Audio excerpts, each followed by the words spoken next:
Hello বন্ধুরা, আজ আমি নিয়ে এসেছি আপনাদের জন্য সজনে ফুলের একটা সম্পূর্ণ নিরামিষ রেসিপি, যেটা গরম ভাতের সাথে কিন্তু একদম জমে যাবে।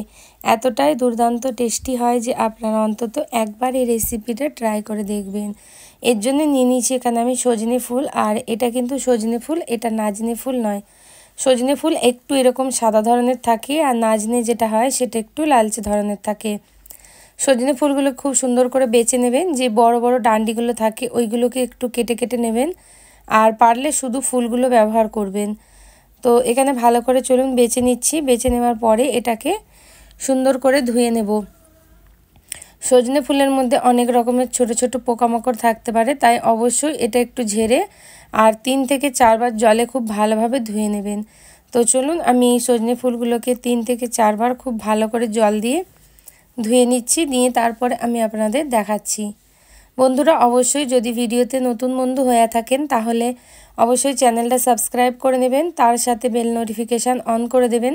তাহলে এইরকম নিত্য নতুন রেসিপি আপনাদের কাছে সবার প্রথমে পৌঁছে যাবে। আর আমার চ্যানেলে যদি এখনও ভিডিওতে একটা লাইক না দিয়ে থাকেন অবশ্যই লাইক দিয়ে দেবেন। সজনে ফুলগুলোকে 3 থেকে 4 বার খুব ভালো করে ধোয়া হয়ে গেছে। কতটা পরিষ্কার হয়ে গেছে দেখেই আপনারা বুঝতে পাচ্ছেন। এবার নিয়ে নিতে হবে একটা আলাদা গামলার মধ্যে গরম জল, তার সাথে দিয়ে দেবো আমি এখানে 1 চামচ পরিমাণে নুন।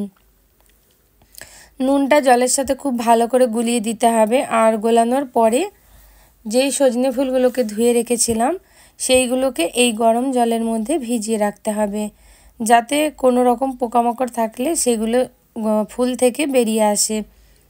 তো জলের মধ্যে দিয়ে চলুন এখানে আমি 15 মিনিট মতো এটাকে এইভাবে ভিজিয়ে ঢেকে রেখে দেব। দেখা হচ্ছে 15 মিনিট পর। 15 মিনিট হয়ে গেছে, দেখুন ফুলগুলো খুব সুন্দরভাবে ধোয়াও হয়ে গেছে। তো এবার এইগুলোকে আমি ছেঁকে তুলে নেব, আলাদা একটা ঝুড়ির মধ্যে তুলে নেব, যাতে এক্সট্রা যে জলটা আছে সেটা যাতে ফুল থেকে একদম ঝরে বেরিয়ে যায়। তো এইবার সজনে ফুলটাকে সুন্দর করে এরকম ঝুড়িতে আমি ছড়িয়ে ছড়িয়ে দিয়ে দেবো ভালো করে। আর দেওয়া হয়ে গেলে তারপরে এর জন্য আর কি উপকরণ লাগে সেটা আমি দেখিয়ে দিচ্ছি। এইভাবে অন্তত একবার সজনে ফুল আপনারা তৈরি করে দেখবেন। এখানে দেখুন ছোট ছোট করে বেগুন কেটে নিয়েছি, আর বেগুনের পরিমাণটা একটু বেশি নিয়েছি, আর আলুর পরিমাণটা একটু কম নিয়েছি। এখানে আমি একটা আলু নিয়েছি চৌকো চৌকো করে কেটে, আর 2টো বেগুন নিয়ে নিয়েছি। এগুলোকেও ধুয়ে ভালো করে আমি সাইডে রেখে দিলাম। আর অপর দিকে একটা কড়াইয়ের মধ্যে নিয়ে নেব 2 চামচ পরিমাণে রিফাইন তেল। আপনারা চাইলে রান্নাটা সরষের তেলেও করতে পারেন। দিয়ে দেবো সবার প্রথমে ফোড়নের জন্য এখানে 2টো শুকনো লঙ্কা আর 1 চামচ 5 ফোড়ন। এই দুটো দিয়ে একটু নাড়াচাড়া করে নিতে হবে। যতক্ষণ 5 ফোড়ন থেকে ভালোভাবে ফ্লেভার না বেরিয়ে আসছে ততক্ষণ আপনাদের এটাকে ভাজতে হবে।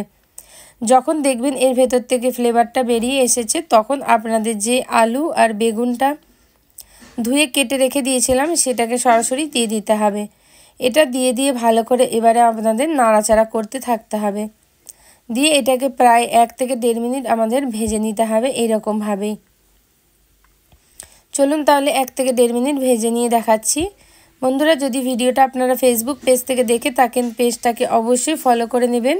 পেজটাকে ফলো করার রিকোয়েস্ট আপনাদের কাছে থাকলো, আর ভিডিওগুলো একটা করে লাইক দিয়ে দেবেন। তো দেখুন এখানে 1 থেকে 1.5 মিনিট ভাজা হয়ে যাওয়ার পরে এখানে দিয়ে দেবো 1 চামচ নুন আর 1 চামচ পরিমাণে হলুদ গুঁড়ো। এই দুটো অবশ্যই দেবেন এই রেসিপিতে, এই দুটো কিন্তু খুবই ভালো লাগে। এবার দিয়ে বেগুনটাকে আর আলুটাকে নুন হলদি দিয়ে ভালো করে ভাজতে হবে। আবার প্রায় আমাদের 2 মিনিট মতো এটাকে ভাজা ভাজা করে নিতে হবে, যাতে আলু আর বেগুনটা একটু সামান্য গলে গলে আসে। যেহেতু আলু বেগুন খুব তাড়াতাড়ি গলে যায় তাই আমি এখানে 2 মিনিটই ভেজে নিচ্ছি, এর থেকে বেশি আর ভাজবো না। দেখুন আলু বেগুনটা যখন দেখবেন ঠিক এরকম গলে গলে এসেছে তখন এর মধ্যে দিয়ে দিতে হবে সজনে ফুলগুলো।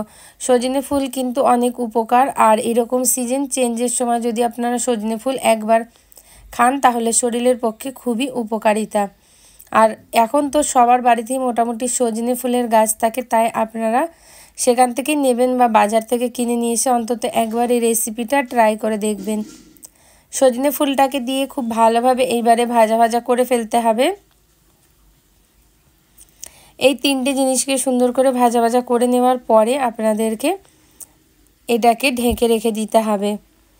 এটাকে প্রায় 2 থেকে 3 মিনিট মতো আপনাদের এইভাবে ঢেকে রেখে দিতে হবে, যতক্ষণ না এই আলুটা, বেগুনটা আর সজনে ফুলটা একটু ভালো করে ভাপিয়ে আসছে। ভাপিয়ে নিলে তারপরে মশলাগুলো বাকি অ্যাড করা যাবে। তো চলুন, এখানে 5 মিনিট পর আমি ঢাকনা খুলে আপনাদের দেখাচ্ছি। দেখুন বন্ধুরা, এখানে 5 মিনিট হয়ে গেছে আর কত সুন্দরভাবে সবগুলো ভেপে গেছে, একদম সুন্দরভাবে ভাপানো হয়ে গেছে।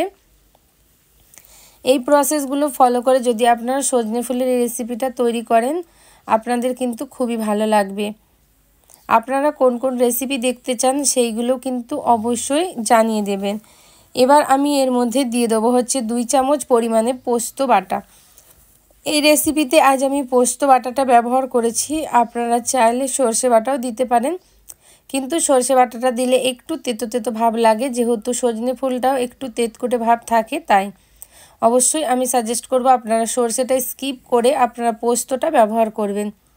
দিয়ে এগুলোকে ভালো করে নাড়াচাড়া করে নেওয়ার পরে এর মধ্যে দিয়ে দেবো 2 চামচ পরিমাণে জল। 2 চামচ জলটাকে দিয়ে নেড়ে চেড়ে এটাকে ভালো করে আবার আপনাদেরকে ঢেকে রেখে দিতে হবে।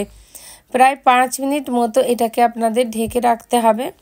আর 5 মিনিট লো ফ্লেমে ঢেকে রাখলেই এই সজনে ফুলের নিরামিষ চচ্চড়িটা একদম রেডি হয়ে যাবে। তো দেখুন বন্ধুরা, এখানে সজনে ফুলের নিরামিষ চচ্চড়ি একদম রেডি হয়ে গেছে। খেতে কিন্তু অসাধারণ লাগে। এইভাবে আপনারা বাড়িতে ট্রাই করবেন। আমায় কমেন্ট বক্সে জানাতে ভুলবেন না যে আপনাদের এই রেসিপিটা কেমন লাগলো। গরম গরম ভাতের সাথে চলুন তাহলে এবার এটাকে সার্ভ করে নিচ্ছি। আশা করছি বন্ধুরা আমার সব ভিডিওর মতো আপনাদের এই ভিডিওটাও অনেক বেশি ভালো লাগে। তাই আপনারা চ্যানেলটা এতক্ষণ সাবস্ক্রাইব না করে থাকলে অবশ্যই চ্যানেলটাকে সাবস্ক্রাইব করে নেবেন।